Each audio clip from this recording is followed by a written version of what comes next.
Deputetja dhe këngëtarja ka dorëzuar deklarimin vjetor më 24 mars 2026, ku figurojnë edhe kredit në Raiffeisen, kursime në bank dhe të hyra në Edona Band SHPK.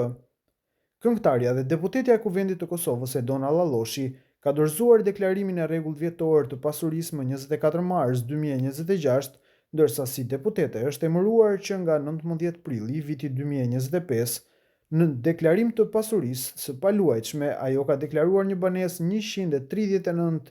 metra katror, e blerë me kredi në vitin 2015 me vlerën 95.000 euro, si dhe një katë shtëpis 168 metra katror i deklaruar si trashëguar vit përfitimi 2019 me vlerën 218.400 euro.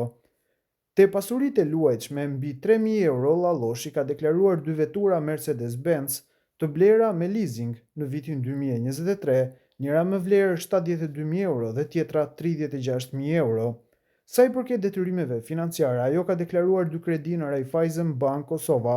për nevoja familjare, një me vlerë fillestare 26.000 euro, vlera e mbetur 12.695 euro dhe një tjetër me vlerë fillestare 22.000 euro, vlera e mbetur 21.328 euro. Në rubrikën e kursimeve, Lalloshi ka deklaruar mjete në bank, përfshirë edhe 10.703 euro të lidhura me veprimtarinë artistike Edona Band SHPK dhe kursime të deklaruara për fëmijët,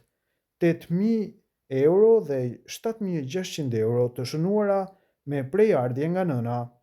Në deklarim figuron edhe biznesi Edona Band SHPK, ku ajo ka deklaruar se zotron 100% të aksioneve, vlerë deklaruar 1.000 euro, ndërsa të ardhurat vjetore ka deklaruar 10.476 euro pag neto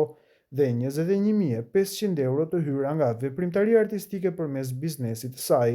Në dokument nuk ka të dhëna të deklaruara për letra me vlerë dhe kriptovaluta.